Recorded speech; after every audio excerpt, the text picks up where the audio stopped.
So how much should you be getting paid for the job that you're doing?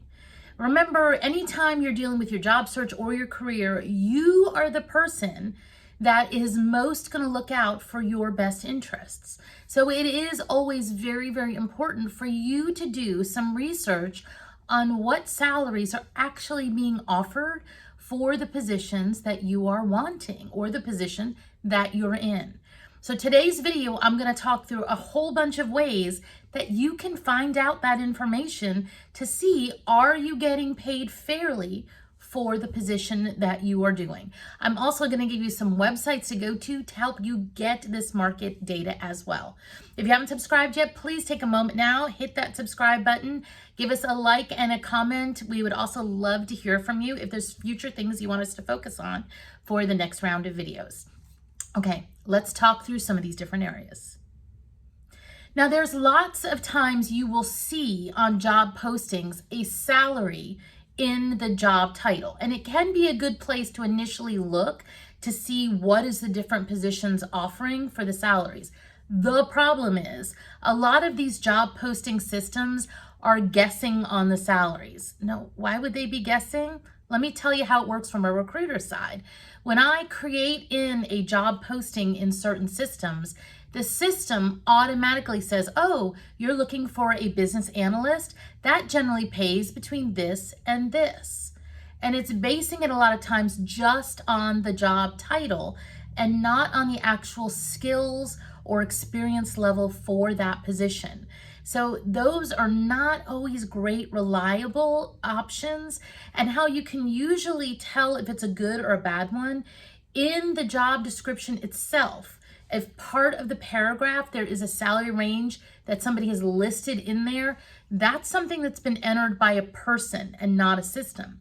As opposed to when you look at the job posting and in the end, it has a salary. A lot of times that might be a system generated salary as opposed to something that an individual person hand keyed in. So you can look at that data, but just look at it with a grain of salt because it's not always the actual salary range. Let's talk about some that are. Now, there are two systems that I really recommend you consider going out and looking at, and you can do some basic searching on salaries for free on both of these systems. The first one is salary.com. If you go out to the salary.com website, it'll let you enter some data in. Now, you do have to be careful because it's going to try and get you to enter in as much data as it possibly can so it can market some things to you. Only enter things in that are required and skip the rest of the stuff.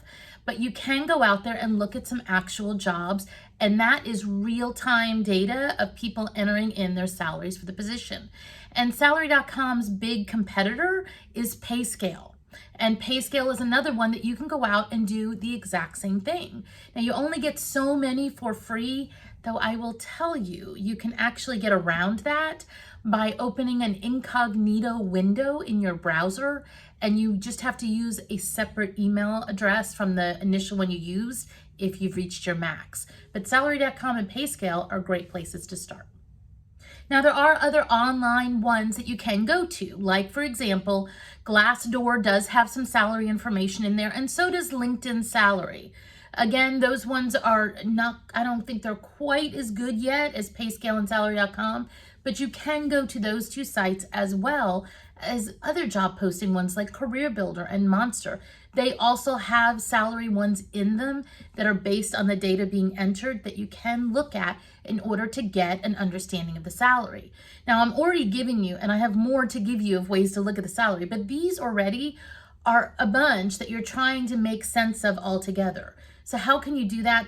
I find the best way is to create an Excel spreadsheet and research that position on a variety of these different platforms and list out the different salary ranges that it's giving you. And it's going to help you kind of see, wait a minute, this one seems way outside here, this one seems way outside here, and come up with a little bit of a better range when you're looking at it holistically. Now, let's talk about some other ways that you can actually also find this data that can be very useful. You may know about this next one and you may not. The BLS, or the Bureau of Labor Statistics in the US, is actually a great place to look at salary information and data.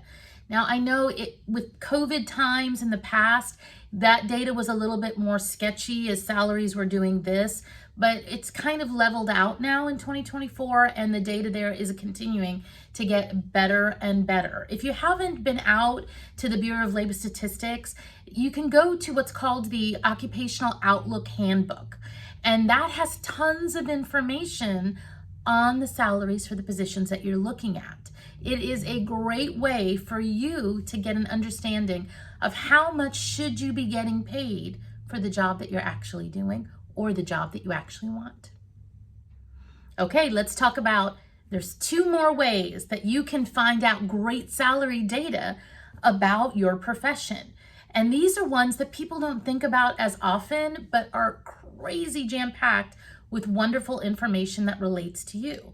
And that is, a lot of staffing and recruiting agencies, the bigger ones, create salary reports. They do salary surveys that they then offer to their clients or to other people that want them, that give information on the salary ranges. Now, these can be really, really helpful. How do you find these? Go out and just search, like if you're in accounting or finance, search out accounting salary survey, finance salary survey, and you'll see them pop up from not only some of the big other ones that we talked about earlier, but you'll see them pop up from independent agencies. Generally, if you go online and you complete their little, contact me type, if I have any jobs type of thing on their website, they will send you one of those for free. And that will give you the data that you need. You'll also find, if you're a member of a professional association, a lot of associations do the same thing. And it's included a lot of times if you participate in the survey, or sometimes if you are part of the associations, some of them will give it to you for free, some of them will actually charge you. Now, everything we've talked about today is a lot about your base salary, and we're not talking so much about total compensation. Total compensation is king.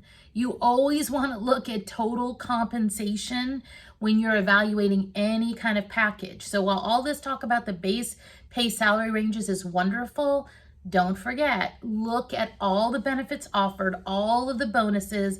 Is there a 401k and a pension program? Does it offer long-term care as a benefit? What are all the extras that are going to lead into that total compensation as well as the base compensation? You're worthy of a great salary, but who's going to help you get it?